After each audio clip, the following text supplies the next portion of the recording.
Welcome back. I'm Poppy Harlow in New York, and President Trump has signed an executive order to halt the separation of families at the border. But we have new video showing young girls being taken to a shelter facility in New York City. This was shot by our affiliate, New York One. A federal source says these girls were separated from their parents at the border. However, the woman escorting the girls says that's not the case. Also overnight, protesters gathered at New York's LaGuardia Airport, where planes were rumored to be carrying separated minors that were brought to New York to go to one of these facilities. People on the ground say they saw children being escorted to a van carrying their belongings in plastic bags. New York City Mayor Bill de Blasio says at least 239 children are being taken care of at one of those facilities in Harlem. More could be throughout the city. He toured that Harlem center yesterday, was appalled at what he found out and what he saw, and he joins me now from the U.S.-Mexico border. Mr. Mayor, thank you for being here. You're very welcome, Poppy. We'll get in a moment to why you're at the border and what you're hoping to do there today, but just tell me what you saw in this Harlem facility. Poppy, it was shocking. Here's a social service facility in the middle of New York City. We had gotten no notification from the U.S. government that children were being sent there from 2,000 miles away, separated from their parents, sent to someplace they didn't know, no connection to. I went in there yesterday to inspect the situation. The folks who work there, they're social service workers, are trying to help these kids. They told me there were 239 kids right that moment in that center in New York City. No one had any inkling of the scale of this. And I went to visit a classroom, about 30 or 40 young children from Guatemala, separated from their mothers or parents, trying their best to make sense of the situation. It's appalling, and we have no idea how many kids are talking about and when they're going to see their parents again. What is the condition? I mean, just to be clear, are all 239 of those children separated at the border because of this policy? Yes, this was all of these kids were taken from their parents because of this new family separation policy of the Trump administration. And they're all from the southern border. So they were all sent 2,000 miles. There's a young boy, 9-year-old boy from Honduras named Eddie. He was taken from his mom at Eagle Pass, Texas, put on a bus with a federal escort to go 2,000 miles to New York City.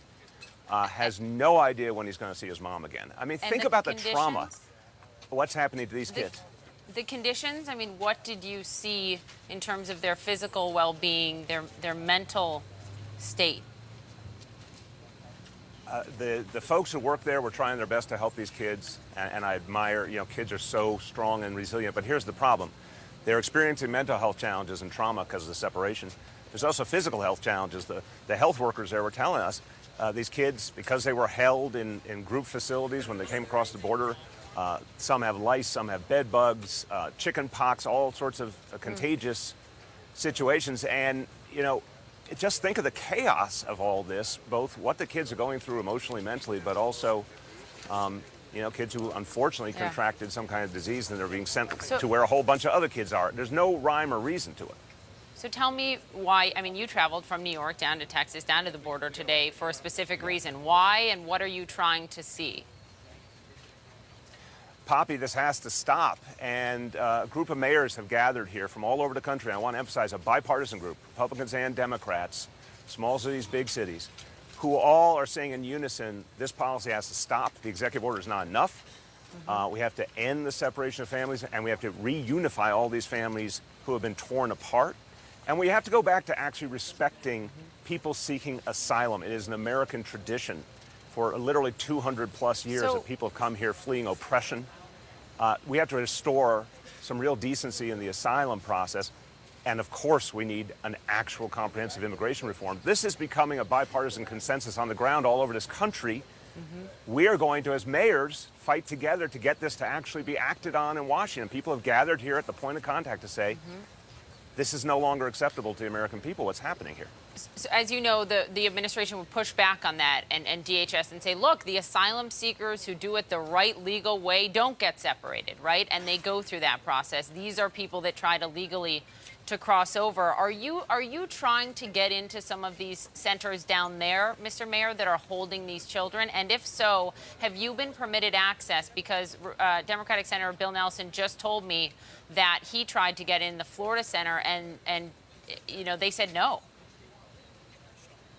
You know, up at the center in New York, the folks who worked there was a nonprofit organization. They were welcoming, they were transparent, they were open. We're going to see in a few moments when all the mayors gather here whether we're given that same respect and that same transparency. Look, when our government is holding people, particularly children, and won't allow public officials to see, something's wrong right there. There's no accountability here. It's a dangerous situation. So we're going to go in, a group of us mayors, and demand access. I agree with you. Senators and congresspeople have been turned away, and that should bother all Americans. It sounds like, according to Senator Nelson, they were told you need to give us 2 weeks' notice before we'll let you in. So it's not that they're not being let in, it's 2 weeks' notice. You're shaking your head. I understand you want to see it right away. Understandably, there's also privacy issues, but do let us know if you get in. Let me just talk about compromise. That is the operative word, but it's the word that is missing on Capitol Hill, because even if this compromise Republican bill makes it through the House, no way it's going to make it through the Senate, and it doesn't look like it has any Democratic votes. What do you think, and you don't have a vote in this, you're not in Congress, but what do you think your fellow Democrats in Congress, Mr. Mayor, should give on? Should they fund the wall, for example, to protect dreamers and to end the family separation? Look, I think the big answer is to go for comprehensive immigration reform. And we all understand there's going to be compromises in that process. But here's what's interesting, Poppy, and this is why mayors are gathering, because the grassroots have to really be felt here. The current reality in Congress is they prefer not to act for a variety of reasons. The American people, it's pretty clear. They want comprehensive immigration reform. They want the dreamers to be able to stay. They want these families reunified. Right. That's the framework right there. But should Democrats fund the wall to get that? Of course there's going to be compromise. Should it include money for the... I understand that, but for the wall. It needs to be a comprehensive immigration reform. Here's the bottom line. It needs to be a comprehensive immigration reform. The notion of trading one small piece for another and not solving the problem misunderstands what's going on with this crisis. We're having a moral crisis right now, and actually most people in this country want that fundamental moral crisis addressed in a comprehensive manner. They can deal with compromise. We can all deal with compromise. But we don't want to nickel and dime it. Let's actually solve this challenge and come up with a comprehensive immigration reform.